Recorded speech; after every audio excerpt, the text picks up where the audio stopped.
അഞ്ചൽ പഞ്ചായത്തിൽ ഭിന്നശേഷി കുട്ടികൾക്കുള്ള ആനുകൂല്യങ്ങൾ യഥാസമയം ലഭിക്കുന്നില്ലെന്ന് രക്ഷിതാക്കളുടെ പരാതി. ഇവർക്ക് ലഭിക്കേണ്ട ആനുകൂല്യങ്ങൾ പലതും നൽകാൻ അധികൃതർ തയ്യാറാവുന്നില്ലെന്നും പരാതിയുണ്ട്. സംഭവത്തെക്കുറിച്ച് അന്വേഷിച്ചാൽ ICDS സൂപ്പർവൈസർ അപമര്യാദയായി പെരുമാറുന്നതായും രക്ഷിതാക്കൾ പറയുന്നു.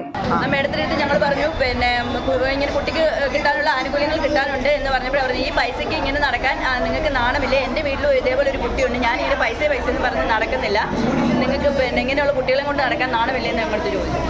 പിന്നെ അതുപോലെ തന്നെ വിവരാവകാശത്തിന് കൊടുത്തിട്ടുണ്ട്. എന്നിട്ട് ഇപ്പോൾ ചോദിക്കുമ്പോൾ അതിനുള്ള മറുപടി നിങ്ങൾക്ക് മാത്രമായിട്ട് തരാം. ഞാനതുപോലെ പറഞ്ഞു മൊത്തം കുട്ടികളുടെ ലിസ്റ്റ് വേണം, അവർക്കൊക്കെ എന്ത് കിട്ടിയെന്നറിയാം. നിങ്ങൾക്ക് നിങ്ങളുടെ കാര്യം മാത്രം നോക്കിയാൽ പോരെ, നിങ്ങൾ 4 പേര് വന്ന് 4 പേരുടെ കാര്യം നോക്കിയാൽ പോരെ, ബാക്കിയുള്ള കുട്ടികൾക്ക് കിട്ടുന്ന കാര്യം നിങ്ങൾ എന്തിനാ അറിയാം?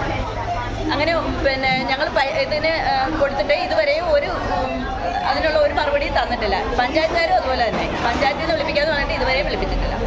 ഭിന്നശേഷി കുട്ടികൾക്ക് പഞ്ചായത്തിൽ നിന്നുള്ള സ്കോളർഷിപ്പ് പോലും കൃത്യസമയത്ത് ലഭിക്കുന്നില്ല. സംഭവത്തെക്കുറിച്ച് ഓഫീസിൽ തിരക്കിയാൽ ഉടൻ വരുമെന്ന് പറഞ്ഞു ഒഴിവാക്കുകയാണ് പതിവ്. പഞ്ചായത്ത് പ്രസിഡന്റ് ഉൾപ്പെടെ പഞ്ചായത്ത് അധികൃതരോടും ICDS ഓഫീസിലും ഇത് സംബന്ധിച്ച് പലതവണ പരാതികൾ നൽകി എങ്കിലും നടപടി മാത്രം ഇല്ല എന്നാണ് പരാതി. എൻ്റെ പേര് ലേഖ. അംബിക മാഡത്തിനടുത്ത് ഞാൻ ഇങ്ങനെ പൈസയുടെ ആവശ്യത്തിന് വേണ്ടി പോയപ്പോൾ അവരെന്നോട് ചോദിച്ചു, നിങ്ങൾക്ക് മാർച്ച് 31 അത്രയും ഇടൂ, നിങ്ങളുടെ കുട്ടി അതിന് മുന്നിട്ട് മരിച്ചുപോയി, നിങ്ങൾ എന്തോ ചെയ്യും, പൈസ തിരിച്ചടക്കുമെന്ന് എന്നോട് ചോദിച്ചത്. ഞങ്ങൾ കൊണ്ടുവന്ന് ഞങ്ങൾ കൊച്ചിയിലെ നാളെ കിട്ടാൻ ഞങ്ങൾ നാളെ കൊടുക്കാനായിട്ട് ഇരിക്കുകയാണ്. ഫോൺ വിളിച്ചാൽ ഫോൺ എടുക്കത്തില്ല. ഫോൺ എടുത്തപ്പോൾ ഞങ്ങൾ ഇട്ട് തരും, ഞാൻ ട്രഷറിയിൽ പോയേക്കോ, ഞാൻ ഇട്ട് തരും. ഞാൻ പറഞ്ഞു എനിക്ക് തന്നേ പറ്റുമെന്ന് പറയും, അല്ല എൻ്റെ കുടുംബത്തിൽ എടുത്തല്ലേ ഞങ്ങൾക്ക് തരുന്നത് അവരെന്നോട് ചോദിച്ചു. ഞങ്ങളതിന് പറഞ്ഞു മാഡത്തിൻ്റെ കുടുംബത്തിൽ നിന്നുള്ള പൈസ ഞങ്ങൾക്ക് വേണ്ട, ഞങ്ങൾക്ക് കിട്ടാനുള്ള ആനുകൂല്യമെങ്കിലും തരാൻ പറഞ്ഞപ്പം അത് എപ്പോൾ എനിക്ക് കിട്ടുന്ന അനുസരിച്ച് നിങ്ങൾക്ക് തരാൻ പറ്റും. ഇന്ന് രാവിലെ ഒരു 1000 രൂപ ഇടുവാണെങ്കിൽ വൈകിട്ട് 1000 രൂപ, അങ്ങനെയാണ് സ്ഥിരം തന്നുകൊണ്ടിരിക്കുന്നത്. ICDS വഴക്കുണ്ടാക്കിയ ശേഷമാണ് ഞങ്ങൾക്ക് 28,500 ഈ വർഷം ആദ്യമായിട്ടാണ് 25,000 കിട്ടിയില്ല. ഇപ്പം എനിക്ക് 25 കിട്ടിയെങ്കിൽ ബാക്കിയുള്ള കുട്ടികൾക്ക് 13,000 രൂപയൊക്കെയാണ് കിട്ടിയിരിക്കുന്നത്. ഓരോരുത്തർക്കും പല പല എമൗണ്ടുകളാണ്.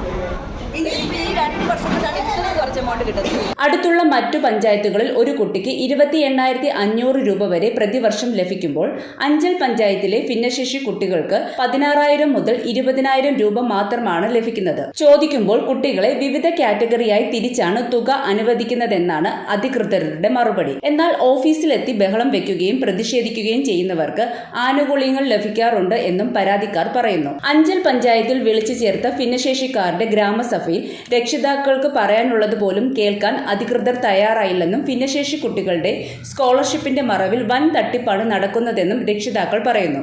ICDS സൂപ്പർവൈസറോട് ഇക്കാര്യം ചോദിച്ചപ്പോൾ നിങ്ങളുടെ മക്കൾ മരിച്ചുപോയാൽ ഈ തുക കിട്ടുമോ എന്ന് ചോദിച്ച് അധിക്ഷേപിച്ചതായും പരാതിക്കാർ പറയുന്നു. എന്നാൽ ആരോപണങ്ങൾ അടിസ്ഥാനരഹിതമാണെന്നും ഫണ്ട് ലഭിക്കുന്ന മുറയ്ക്ക് ആനുകൂല്യങ്ങൾ നൽകി വരുന്നതായും പഞ്ചായത്ത് അധികൃതർ പറഞ്ഞു. ഗ്രാമപഞ്ചായത്ത്, ബ്ലോക്ക് പഞ്ചായത്ത്, ജില്ലാ പഞ്ചായത്ത് എന്നീ തദ്ദേശ സ്വയംഭരണ സ്ഥാപനങ്ങളും ചേർന്നാണ് സ്കോളർഷിപ്പ് നൽകുന്നത്. ഓരോ സ്ഥാപനങ്ങളുടെയും വിഹിതം ലഭിക്കുന്ന മുറയ്ക്ക് തുക വീതിച്ചു നൽകുന്നുണ്ട് എന്നാണ് അധികൃതർ പറയുന്നത്.